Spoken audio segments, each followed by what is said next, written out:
Dawaj jeszcze raz, Darek, daj jeszcze raz. No dawaj jeszcze raz. Bo będzie od razu na YouTubie teraz. Kurwa, dawaj.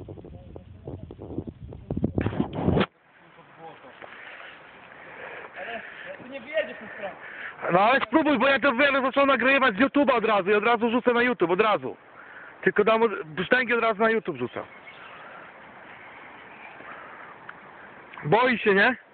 No daj na tych dwóch, tak jak żeś mówił, że wyjechałeś. Daj na dwóch. Jak... Czasem wjechałem na dwóch. No to może teraz też da rady, jak na czterech nie da rady, to może na dwóch da rady, nie? Tak, kurwa, teraz początek jak dziura i chuj. To jedziesz czy nie?